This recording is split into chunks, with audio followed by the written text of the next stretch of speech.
pelajaran mahal dari seorang asqiya yang sangat merindukan nabinya sallallahu alaihi wasallam. Bagaimana dengan kita? Apakah kita rindu dengan nabi kita sallallahu alaihi wasallam?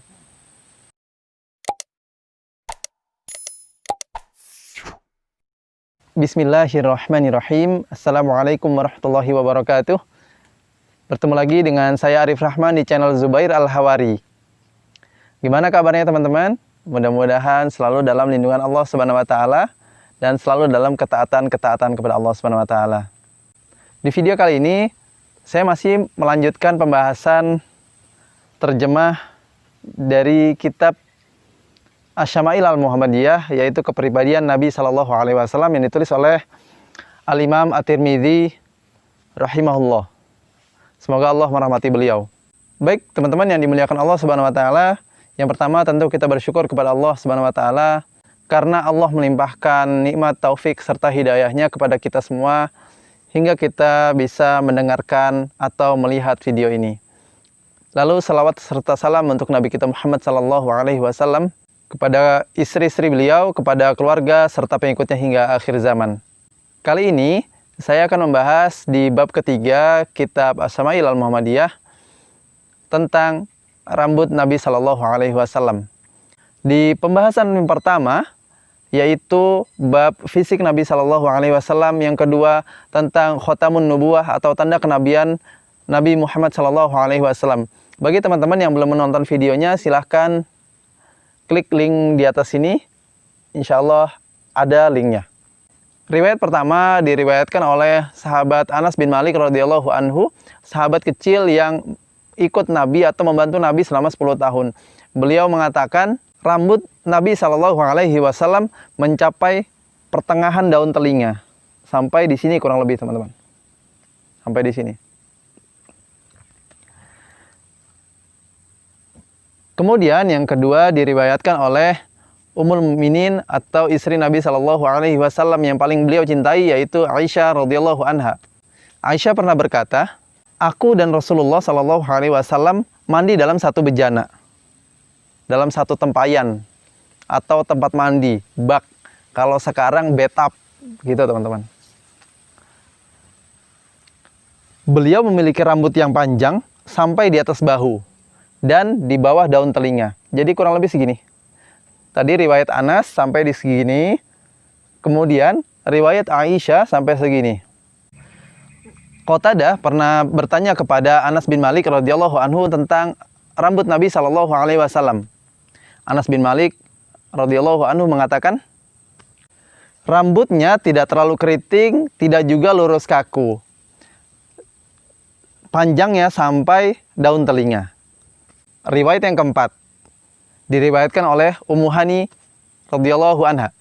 Beliau mengatakan, ketika Nabi Shallallahu alaihi wasallam Fathu Mekah, yaitu pembebasan kota Mekah di tahun 8 Hijriah, sedang rambutnya dijalin 4. Dijalin 4, terjemahannya di sini dijalin 4. Dijalin itu maksudnya apa ya teman-teman? Kalau mungkin menurut saya itu ini nih, dikepang atau diikat. Diikat jadi 4. Yang tahu silahkan komentar di kolom komentar. Lalu riwayat terakhir diriwayatkan oleh Abdullah bin Abbas radhiyallahu anhu, yaitu sahabat yang paling paham mengenai tafsir Al-Quran. Beliau mengatakan, sesungguhnya Rasulullah Shallallahu Alaihi Wasallam dulu menyisir rambutnya ke belakang. Sedangkan orang-orang musyrik menyisir rambutnya ke kanan dan ke kiri. Dan ahli kitab, yaitu orang Nasrani, menyisir rambutnya ke belakang. Rasulullah Shallallahu Alaihi Wasallam senang menyisir rambutnya ke belakang. Kemudian Rasulullah Shallallahu Alaihi Wasallam menyisir rambutnya ke kiri dan ke kanan. Itu riwayat dari Abdullah bin Abbas radhiyallahu anhu. Baik teman-teman yang dimuliakan Allah Subhanahu wa taala, tentu di buku ini atau di kitab Asy-Syama'il Al-Muhammadiyah ada beberapa riwayat, tetapi saya hanya menyebutkan 5 riwayat saja. Baik, itu teman-teman mengenai rambut Nabi Shallallahu Alaihi Wasallam. Mudah-mudahan semakin kita mengenal Nabi kita atau mengetahui Nabi kita, semakin kita mencintai beliau. Sebelum saya tutup, saya ada cerita sedikit pengalaman. Saya mengajar di Kutab Al-Fatih Balikpapan. Saya mempunyai seorang murid, kurang lebih umurnya sekarang 6 tahun. 6 tahun lebih. Namanya Askia. Askia ini sering mengatakan,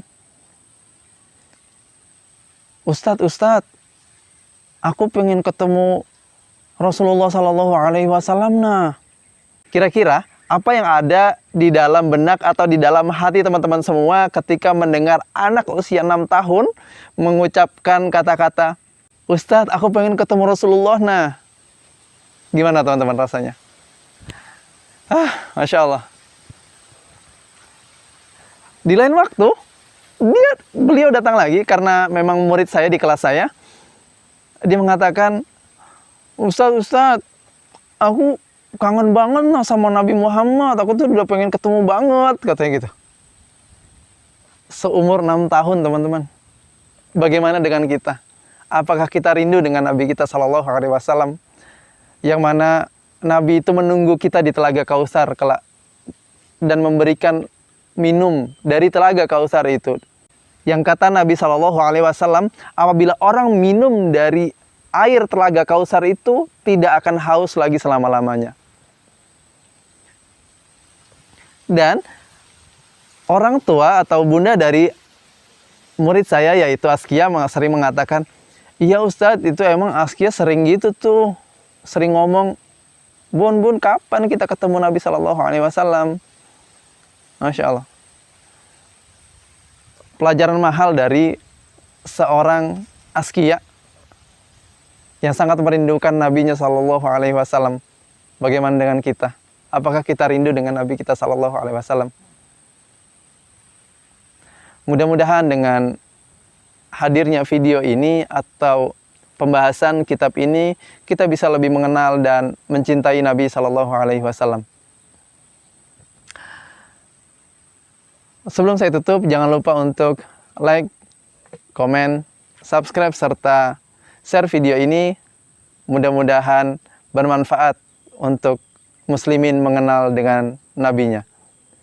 Akhirul kalam, subhanakallahumma wa bihamdika, asyhadu an la ilaha illa anta, astaghfiruka wa atubu ilaik. Assalamualaikum warahmatullahi wabarakatuh.